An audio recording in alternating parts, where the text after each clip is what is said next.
So இன்னைக்கு வந்து லிபரலிசத்துடைய தவறான கொள்கைகள், எந்த கொள்கைகள்லாம் குஃப்ருக்கு இட்டு செல்லும் என்பதை பார்க்க இருக்கிறோம் இன்ஷா அல்லாஹ்.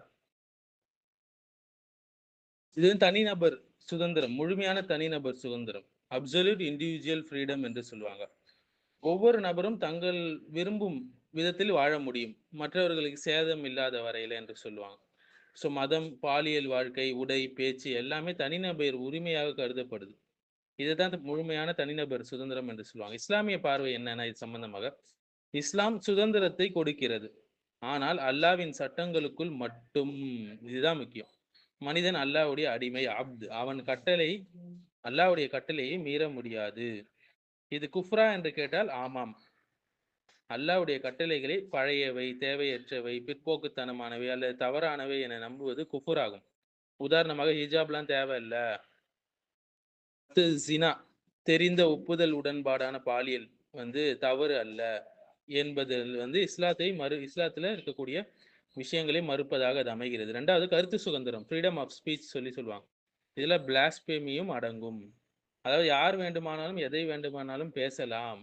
அது மதங்களை புண்படுத்தினாலும் பரவாயில்ல, நபி நபி அவர்களை, நபிமார்களை, தீர்க்கதரிசிகளை இழிவுபடுத்தக்கூடிய விஷயமாக இருந்தாலும் பரவாயில்ல, ரிலிஜனை இழிவுபடுத்தக்கூடிய விஷயமா இருந்தாலும் பரவாயில்லன்னு சொல்லக்கூடிய இந்த கருத்து. ஸோ அல்லாவை, நபியை அல்லது இஸ்லாத்தை அவமதிப்பது தீவிரமாக தடை செய்யப்பட்ட ஒரு விஷயமாக இருக்கிறது. இதற்கான தண்டனையும் மிகவும் கடுமையானது. இது குஃபுரான்னு கேட்டீங்கன்னா ஆமா குஃபுர் தான். இஸ்லாத்தையும் நபிமார்களையும் விமர்சிக்கக்கூடிய உரிமை உண்டு என்ற கருத்து வந்து குஃபுராக இருக்கு. இந்த கருத்தை ஒப்புக்கொள்வது கூட இஸ்லாத்தை மறுப்பதாகும்.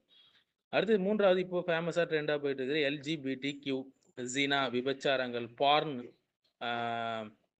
ப்ளூ ஃபிலிம்ஸ், இந்த மாதிரி விஷயங்கள், பாலியல் சுதந்திரம் சம்பந்தமாக ஒருவர் யார் மீது காதலாக இருக்க வேண்டும் எனும் உரிமை அவர்களுக்கே உள்ளது. அதாவது ஹோமோசெக்சுவாலிட்டி, ஆண் கல்யாணம் பண்ணிக்கிறது, பெண் கல்யாணம் பண்ணிக்கிறது, ஜினா போன்றவை சொந்த விருப்பம் அப்படின்னு சொல்லி பேசுறது. இஸ்லாமிய பார்வை என்னன்னு பார்த்தீங்கன்னா, ஹோமோசெக்சுவாலிட்டி ஆகட்டும், ஜினாவாகட்டும், இது எல்லாமே வந்து மிகப்பெரிய பாவங்களாக இருக்கிறது. பானும் இதுல அடங்கும் இல்லைங்களா? இது குஃப்ரானா? ஆமாம் குஃபுர் தான். இந்த பாவங்களை எல்லாம் வந்து நல்லது, சரியானது என்று நம்புவது, சட்ட ரீதியாக ஏற்க வேண்டும் என்றும் சொல்வது இஸ்லாத்தை மறுப்பதாகும். அதுவே குஃப்ராக மாறுது. நான்காவது அடிப்படை என்னன்னு பார்த்தீங்கன்னா, மதத்துக்கும் அரசுக்கும் இடையேயான ஒரு பிரிவு, அதாவது செக்யுலரிசம் என்று சொல்லுவாங்க. மதம் வந்து தனிப்பட்ட ஒரு விஷயம், அரசு மற்றும் சட்டம் மதத்திலிருந்து தனியாக இருக்க வேண்டும் என்று சொல்லுவது.